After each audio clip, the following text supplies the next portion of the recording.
Hey guys, Cdrama Invasion here, starting a new series where I rank like actors, actresses that I watch a lot and their dramas. Obviously, it's subjective. If you don't agree, it's okay. We all have different opinions. These are my opinions. I'm only going to add dramas that I either completed or watched like at least halfway. I'm also not a modern romance drama girly most of the time, so a lot of her older works that are like modern romances, I usually try it, but I give up because it's not my thing. But the ones that I've seen, I ranked them here. So let's jump on into it. In 10th place, I chose Love of 1,000 Years. This one has 30 episodes, aired on like around March in 2020, and it stars Zhang Ye Cheng and of course Lusi. So this is a drama. It's a wuxia fantasy romance. I feel like this one is so low on the list because I could barely remember anything. Like usually her dramas or dramas that I like, I would still have a good impression of, oh, what happened, like a general idea of what happened or my thoughts and feelings. And this one is like nothing. I feel like it's just meh. It's just okay. Like nothing outstanding. I do like the casting. I just feel like the reincarnation, the plot and how it's written was really done poorly. It was probably execution more than anything, but this was a disappointing watch for me. That's all I remember from this drama. Essentially, male lead, female lead loves each other over 1,000 years. There's a whole like side revenge plot, and I remember it was all over the place. I feel like they wanted to make it like comedy at first, having like cute rom-com moments, and then maybe it was just like 30 episodes was not enough for this drama to flesh it out. But definitely pacing, was not a big fan. I think if you like Zhao Lusi, honestly skip this one because there's so many of her other dramas coming up that are better, or just rewatch something. So number 9, I chose Oh My Emperor season 1 and 2. This was literally her first like drama role where she was the main female lead.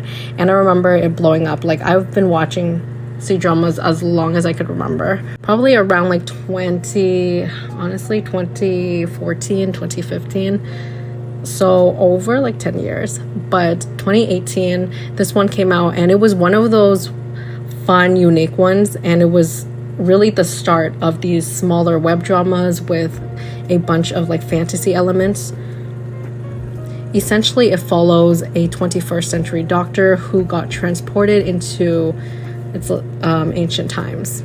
There's this whole thing with zodiac and astronomy that was mysterious. At first, it was okay, but I think the way that they handled that plotline was so dumb, and it could have been done better. It's just this drama has such good casting. Like if you look back, you have Xiao Zhan as like the second male lead, and then you have Gu Jiaqian. They were both, I think, in the same group X9, so that's why.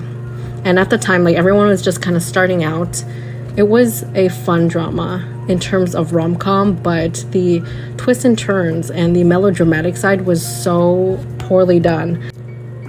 I wish they just stuck to like a normal rom-com. Zhao Lusi is still super adorable here though. Like she was so young and she had like these chubby cheeks, like just baby fat era back when, you know, you didn't have to do so much, because I think C-dramas are very saturated, very popular now. And with that, and Chinese media, Asian media in general today, like there's so much more pressure to look a certain way, especially when you're younger. Over here, like they're not wearing the craziest things. The budget isn't that great. But like for a starter drama, it's good. I don't know if it will still hold up today. But at the time, there wasn't so many of these shorter, lighter, especially transmigration stories.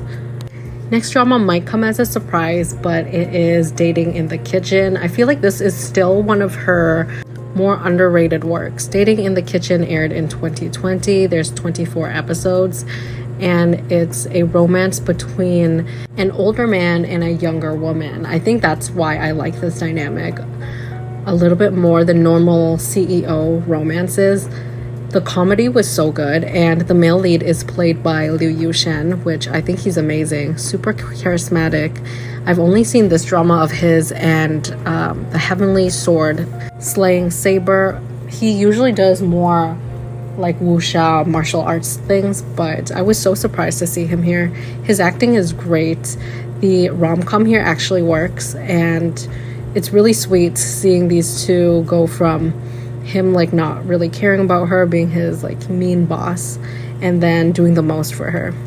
I feel with a lot of Zhao Lusi dramas, she plays the same type of character. Typecasting is a thing in China, honestly everywhere.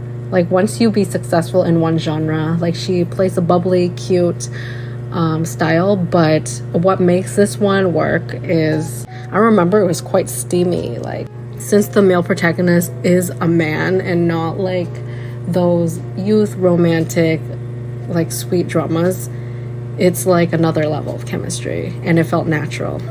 So if you like dramas with more skinship, then watch this one. It's not crazy or anything, it's just like the kissing and things were less cliche and less tropey.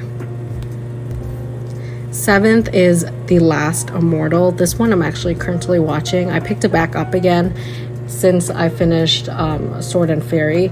I've been watching it very slowly. It's like my morning breakfast drama, or whenever I need something in the background, I would put it on, and it's enjoyable. This is a Shansha fantasy romance, and her character is a immortal beast. She basically is very young and has a very childlike mindset at first, and you see her journey as she grows, falls in love with the male lead, all of that. At first, I was just not into this drama because I was expecting more from it because I was watching the teasers, and now I don't do that. I don't really watch trailers anymore because obviously they're going to show the climax of things, and it's not like that. The rom-com is really sweet, the friendship as well. I think my favorite thing about this drama is the supporting cast. Lee Yun-rui has been in so many of her dramas as a supporting side character, and I desperately want them to reunite and him being the male lead. That being said, I still don't feel crazy about their romance here. Acting is good. There's just something about how the romance is written. Maybe it's because it's like mostly one-sided, like she has a crush on him first and then things happen. It's like wrong timing and stuff, but it felt a little bit off for me. Like they always felt like a sibling relationship over romantic. The reason why it's higher is because the CGI and the budget is really good, and it's kind of hard to do that consistently. And 6th place is Love Better Than Immortality. You might be surprised because this is her older works and technically the quality and stuff isn't as great, but this is such a core Zhao Lusi moment for me. I literally remember falling in love with this drama, and Lee Hong-yi is just one of those actors that for some reason has been in quite a few dramas but still hasn't broken through. Like, he deserves so much more hype and love and popularity. Honestly, he's so good. Even when this drama came out, I realized like he's so charismatic. This is honestly, to explain it, it's very typical cliche, but remember at that time when it came out in 2019, there wasn't too much competition in this transmigrational story. Female lead basically went into this game and she's supposed to find her true love through it, and they're like, oh, it's the first person that you open your eyes and meet, and there's this whole situation with this other guy, the second male lead, where she mistakens as the male lead. There's so much going on. Male lead is more reserved, kind of cold, that type of character. There's lots of bickering, and I think that's the best part of this drama. Very lighthearted, and it didn't have the issues that I thought Oh My Emperor had. Like, it was just a normal light rom-com, and it never took itself seriously. Moving on to 5th place is Hidden Love, which was so popular last year.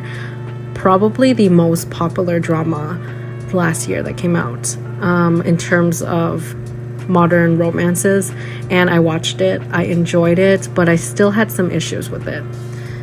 25 episodes. It was very well paced though. It's definitely not the actors. It was just me feeling a little bit uncomfortable about the first 2 episodes with the younger version of Zhao Lusi, who has a crush on the male lead, who is a fully grown man.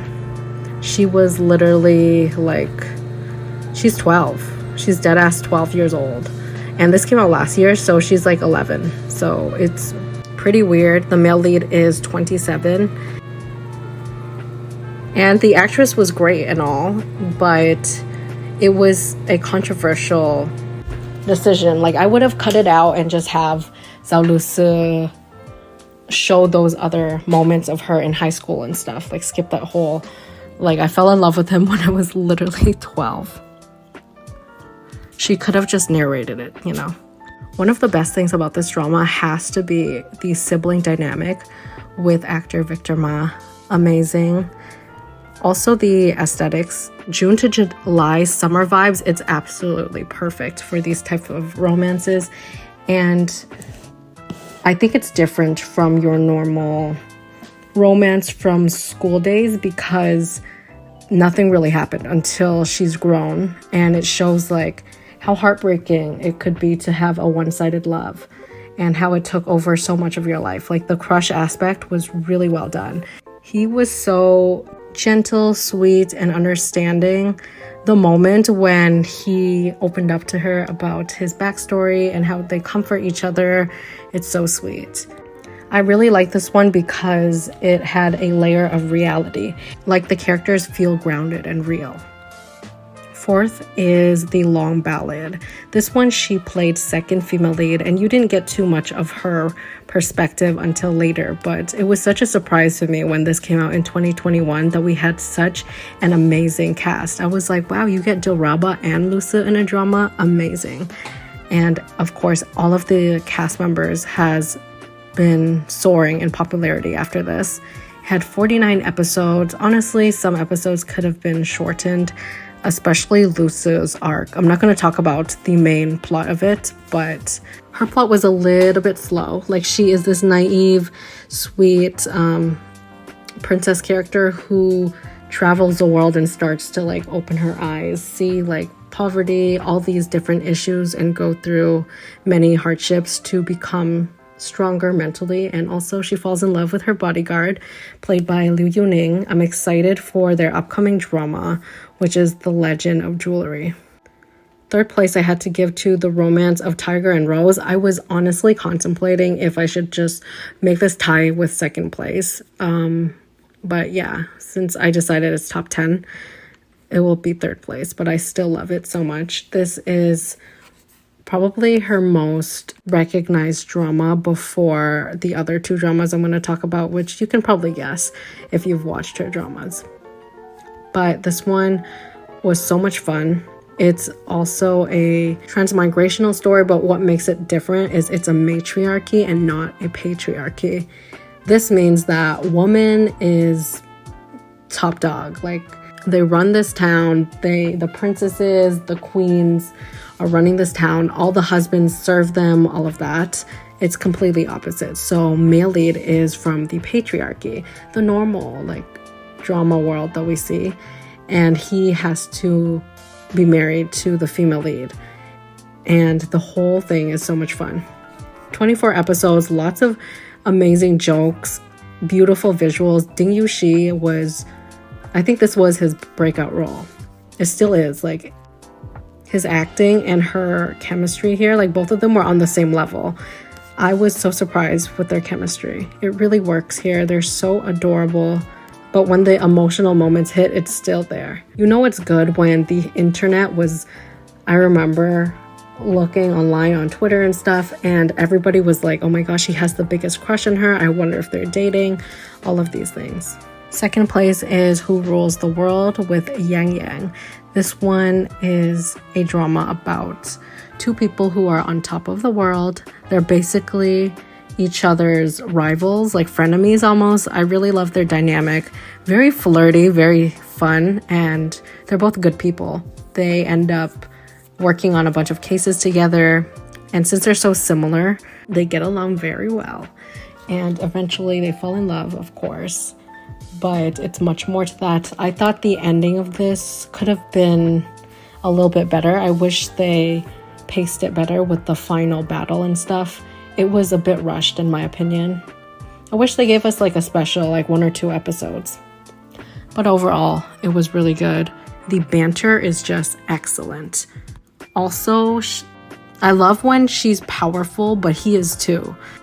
And last but not least is the slow burn, beautiful, passionate romance, Love Like the Galaxy. Part 1, Part 2, combine them, they're amazing. I remember watching this and I was like, not much is happening, but I'm so addicted to it.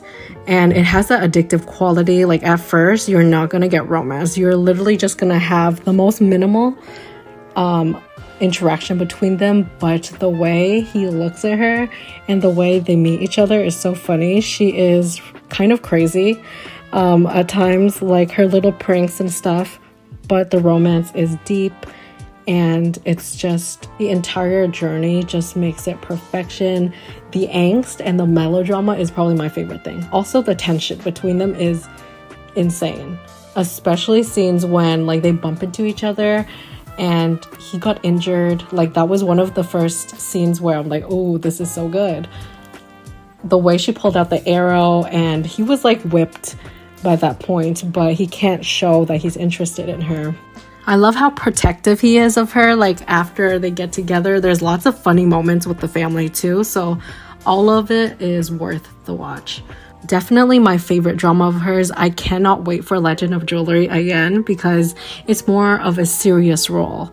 Hope you enjoyed this one. Let me know your top 3 Zhao Lusi dramas mentioned in the description box below. And if you enjoyed my videos, make sure you like, comment, subscribe, and I'll see you guys in the next one.